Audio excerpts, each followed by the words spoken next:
joro obodo munachi museje munachi muse joro obodo munachi museje ihe nyoro ya ko na-emerụ m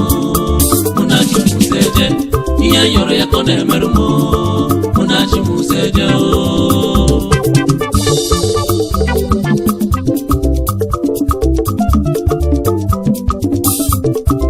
Idoi Odeji Juan of Anam egwu a bụ Munachi Muso egwu eji emepe afọ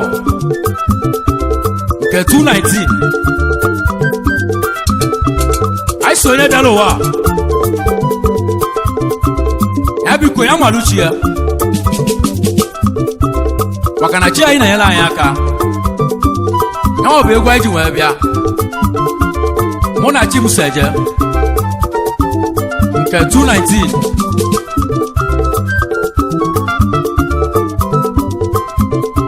Munachi museje oro obodo Munachi museje Munachi museje oro obodo Munachi museje ihe nyoro ya ko na-emerụ m Munachi museje ihe nyoro ya ko na-emerụ m Munachi museje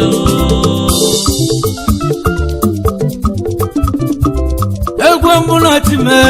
Munachi Museje ebe nyoli akọ na-emerụ m Munachi Museje onye ọ bụ na aja mmalụ ochie o Munachi Museje egwu Munachi Munachi Museje n'ụmụ obodo Munachi Museje onye ọ bụ na aja mmalụ ochie kwafụnụ ka ọsa adịnụ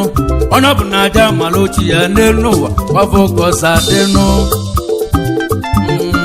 Munachi Museje Reji wee bịa egwu a ọ bụ maka Jude Obiora Onyagwe Nobleman na India ezi nwafọ ọrụ metiti ana m ọ sị ka anyị were egwu a ekenele ya His Prince ọ bụ maka otu fasi wee nye aka na akwamozu mami a nke agwalụ na Disemba 2018 egwu ekenefe ahụ Munachi Museje n'ọrụ obodo Munachi Museje Munachi Museje onye ọ bụ na aja mmalụ ochie ya Munachi Museje egwu Munachi egwu obodo anyị egwu Munachi Munachi Museje n'ụmụ obodo Munachi Museje onye ọ bụ na aja mmalụ ochie kwafụnụ ka ọsa adịnụ onye ọ bụ na aja mmalụ ochie kwafụnụ ka ọsa adịnụ Munachi Museje oro obodo Munachi Museje Munachi Museje oro obodo Munachi Museje ihe nyoro ya ko na-emerụ m Munachi Museje ihe nyoro ya ko na-emerụ m Munachi Museje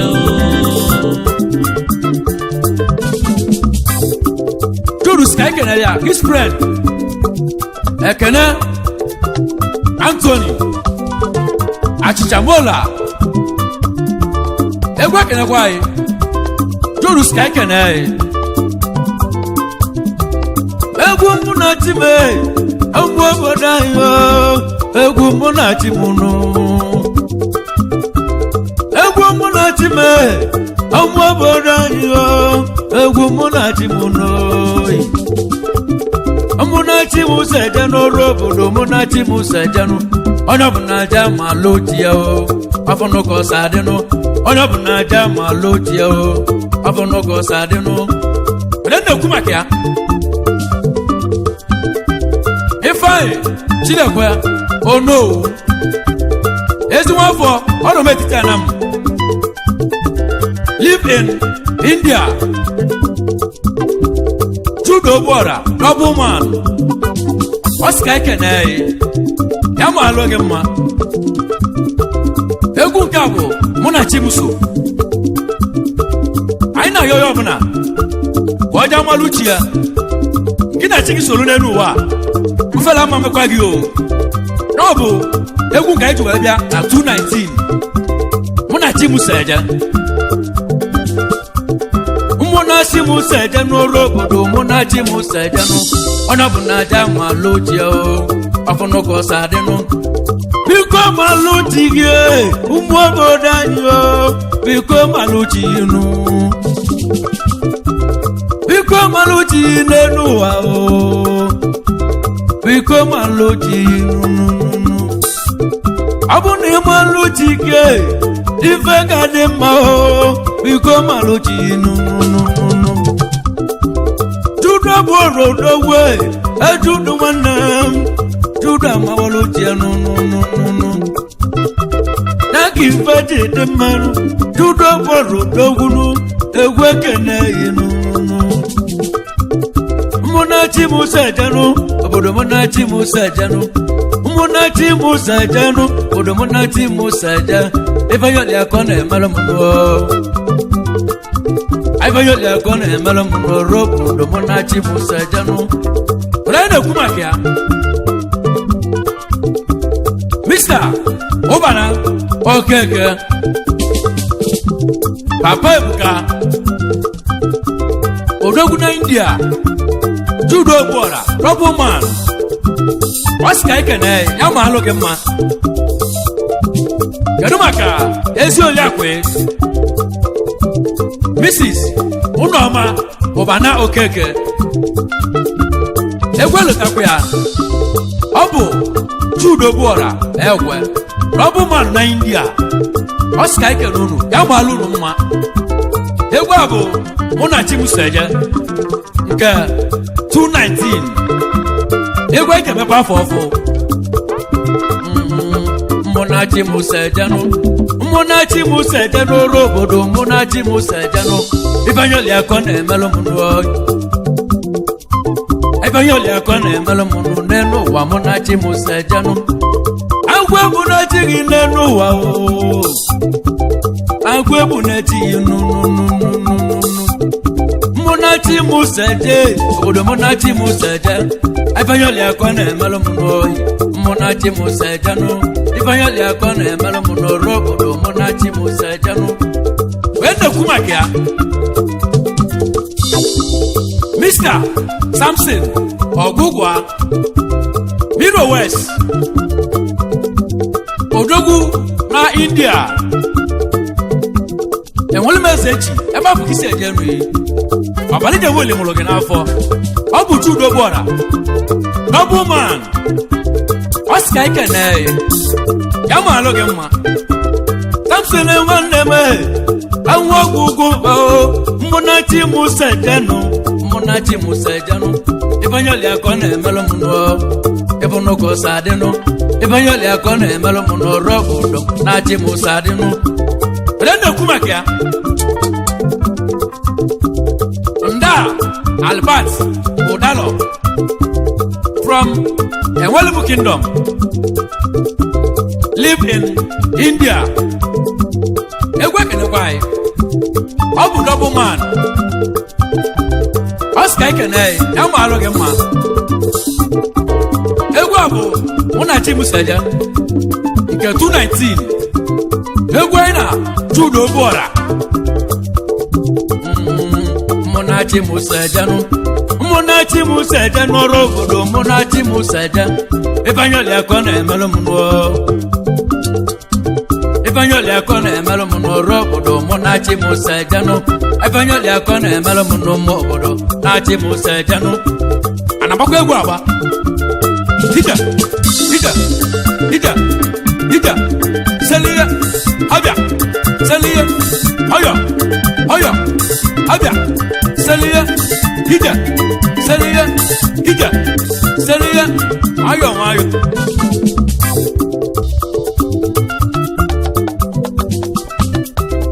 ija egwu mụ na Chimu wee ka anyị na-ekwu maka ya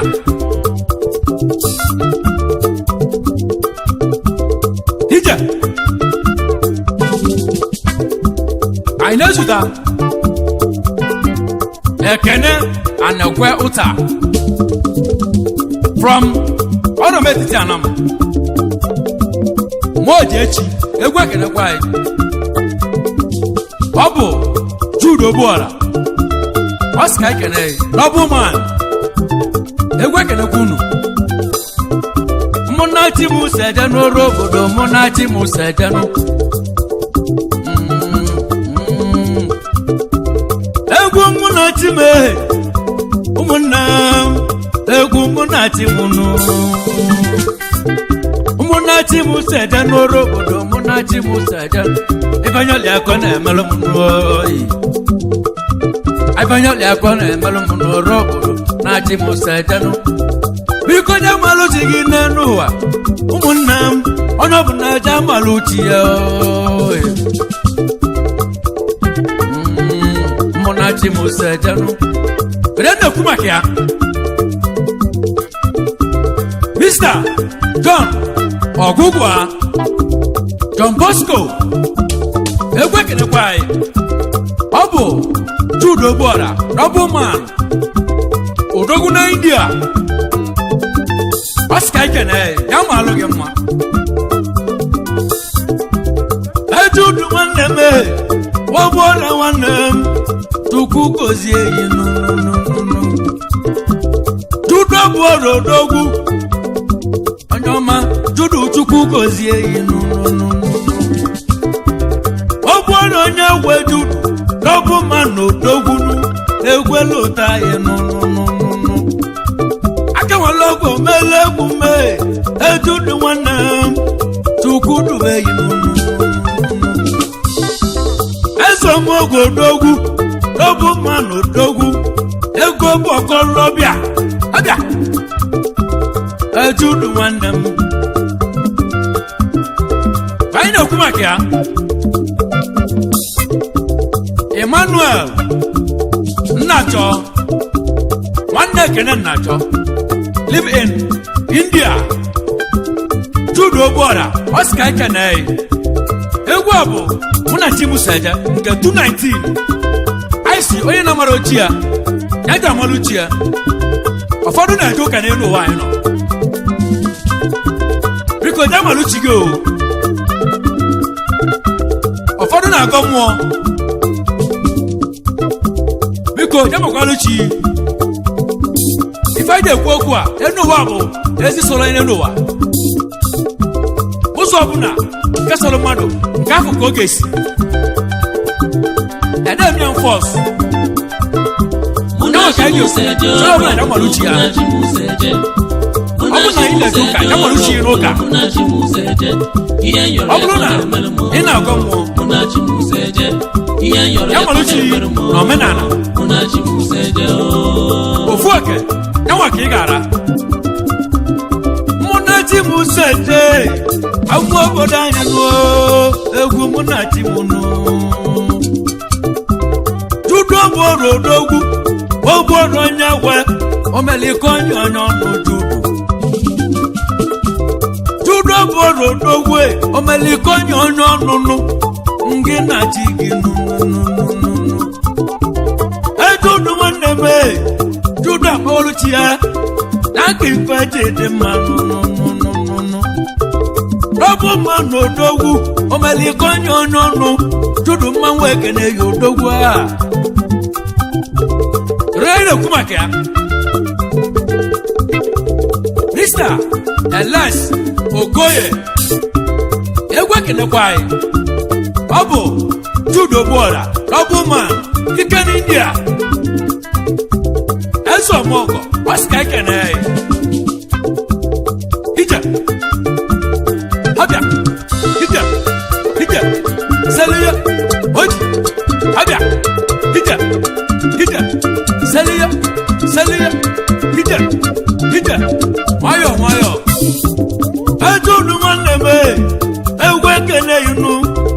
ezomogo dalụ were na-ekwu maka ya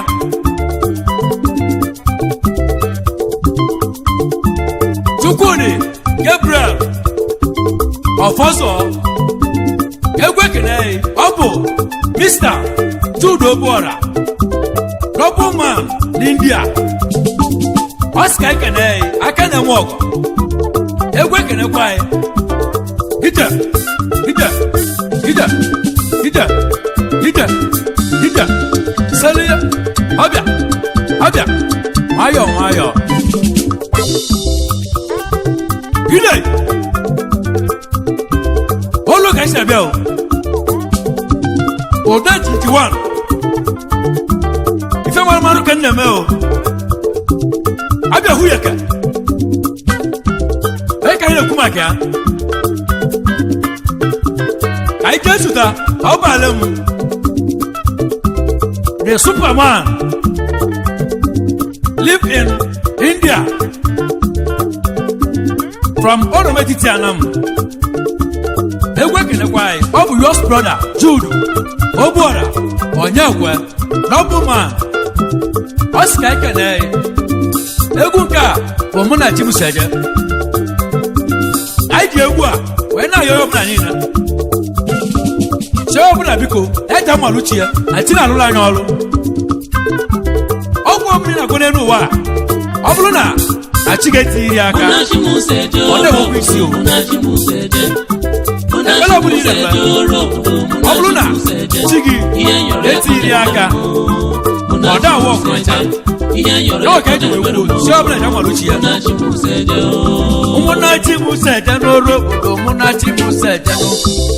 egwu mụnna Chime egwu obodo anya ala m egwu eke anyị bịa egwu ma na-ayọ ụmụnne m onye bụ na aja malụ ochie akụkọ ka ndị bịa nụ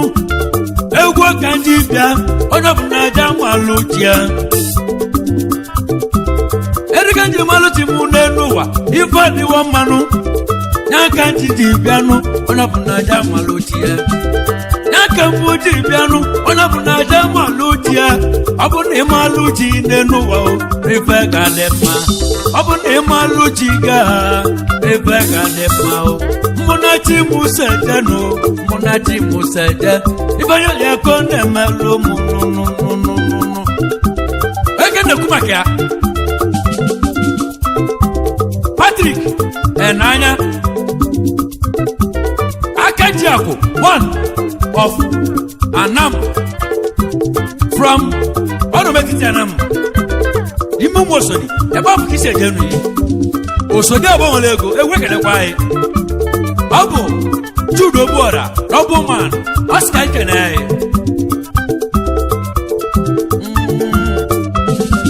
Munam. Ekene kumakia. Udanna Ejika Obuora egwu ekenekwa anyị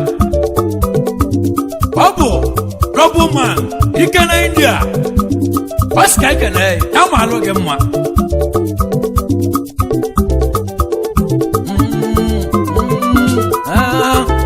egwu mụnna Chime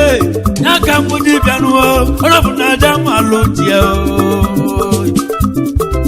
Jude Obuora odogwu egwu amawolu tie n'aka ife ji dị mma tata eso nwogo n'ogwu Nobleman nwanne m Jude mmanwụ ekene yinu wefinu kefi Jude egwu ekene yinu ojege mmanwụ odogwu a egwu ekene yinu Jude mmanwụ ekene yi Nobleman the Nobleman India Obuora Onyekwe egwu ekene yi anyị si nwere obi nwayọ ọ bụ maka ọnwụ your late mother ọ bụ onye mụrụ nwa ya ya kwụọ ịmụ ya biko lere akwa were na-ekwu maka ya Ndụbisi Okwe fine boy Okwe mma live in Lagos State Okwe fine egwu ekenekwa anyị ọ bụ Jude Obuora the Nobleman na India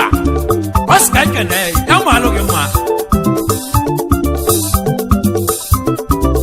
egwu mụnna Chibuseje nụ onye bụ na aja ma alụ tie were na-ekwu maka ya Mr. Ojukwu Mmeze Ojukwu ndị Igbo from Orometiti Anam live in Lagos State Jude Obuora ọ sị ka ekene ya ma alụ gị mma Ojukwu Mmeze Ikemba na Nam egwe kenekwa anyị egwu mụ na ji mụ eti n'ọsọ nwanne m a odogwu ma nwee kene yi mụ onye na-ekwu maka ya anyị ga-ezụta Mr. Chinedu Ekwualo the stamina living in Lagos State egwe kenekwa anyị ọ bụ Jude Obiora Onyekwe the double man wasi ka ike na anyị maka otu isi wee nye aka na akwamozu mami ya onye nwe anyị ya gwa agụme Chinedu Ekwualo the stamina afia bada ka ị na-azụ ọga egwe kenekwa anyị ya mmalụ gị mma ọganiru gị ga-abụ otimili odogwu ya mmalụ gị mma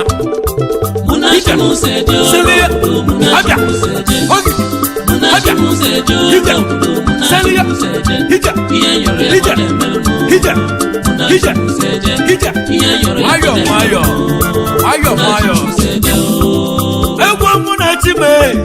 oluoko selunu onye bụ na aja malụ tie na-ekwu maka ya Abeyi Ọkafọ Ọkadike eze ndị Igbo 1 na Lagos State egwe kenekwa anyị ọ bụ Jude Obiora double man ọ sị ka ekene ya malụ gị mma eze ndị Igbo egwe kenekwa anyị egwu ọ bụ mụ na Chibuzeje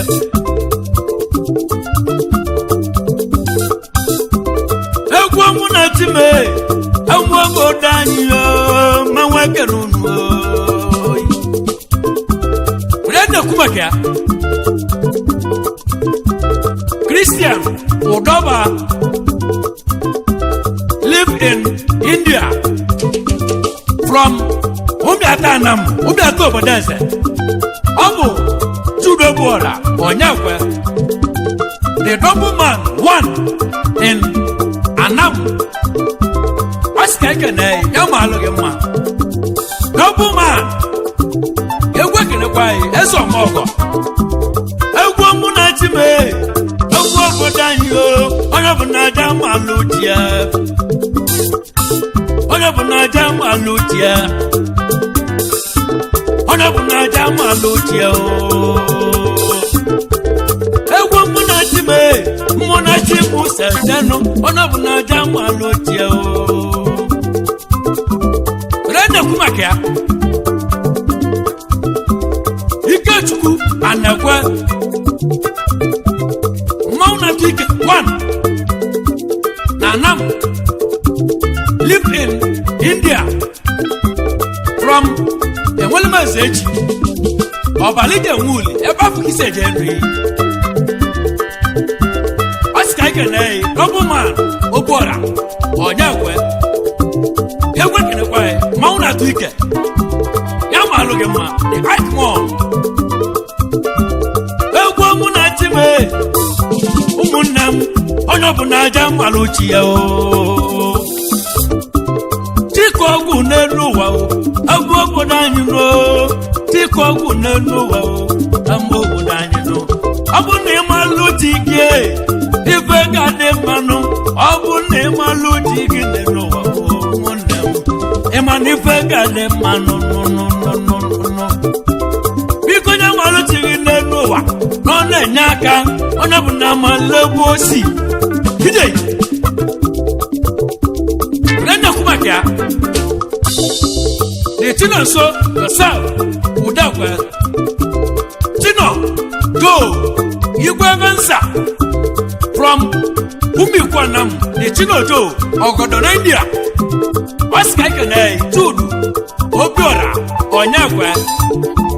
Osi ya malụ gị mma the Chinojo Ogodo na India egwe kenekwa anyị egwe mụ na Chime oluoko selunu onye bụ na anya gbada anya ọ bụ na ịmalụ chi gị n'elu ụwa n'ife ka dị mmanụ na-ekwu maka ya Oliver Livingstone Outlaw Mabilia Ewekene kwai live in India Apache Amelia Ewekene kwai Esimofo Umi Kwanam Ewekene kwai Obu Judu Obora Onyakwe Oscar Kene Yamalu Gema Livingstone Mabilia Landlord na Delta State Edumaka Ezi Oliakwe Ono Chebelo Wanoji Ewekene kwa Rene Kumakia Cyril Onowu Chidakwe Eke Maungachi The visa agent Akana Lubisa Enzo Mogo Onowu Ugonabo Akana Meze 1 Anam Live in Lagos State Ewekene kwai Obu Judu Oboro Yakwe Oscar Kene Yamalugema Onowu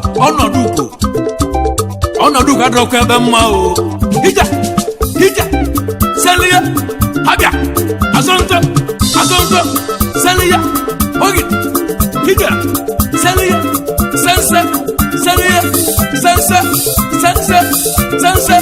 Mayo Munachi Musejoro Onowu mandem Cyril Munachi Museje Iye yore Enzo Mogo Onowu mandem Iye yore Akana Lubisa Munachi Museje Rene Kumakia Onyabuti Amicable Amiogara Munachi Museje Landlord Munachi Museje Lagos State Munachi Museje Ewekene kwai Munachi Museje Obu Iye yore Judu Obora Onyakwe Obu man na India Iye yore Oscar Kene Yamalugema Amiogara Ewekene kwai o Rene Kumakia Munachi Museje Namonde Munachi Big lady. Munachi Museje Okuru mani bana emere no wine no Oburu na wine anori ya ode office Munachi Museje I just ta Mrs. Ngozi Namonde the big lady Ewekene kwai Munachi Museje Yamalugema Munachi Museje Obu Judu Oboro Yakwe Double man India Munachi Museje Oscar Kene Ngozi Mrs. Ngozi Namonde big lady Ewekene kwai Egwu Munachi me Egwu onyi na-echukwu Onye bụ na aja amaluchi ya Egwu Munachi me Egwu onyi na-echukwu Onye bụ na aja amaluchi ya no Munachi mo ya gano mwibe Munachi mo ya gano Munachi mo ya gano mwibe Munachi mo ya gano Ifanyoli akone emelo muno Munachi Musejano Ifanyoli akone emelo muno Robodo Munachi Musejano Ifanyoli akone emelo muno Munachi Museje Ifanyoli akone emelo muno Munachi Museje Hija Selia Habia Hija Asonto Selia Habia Hija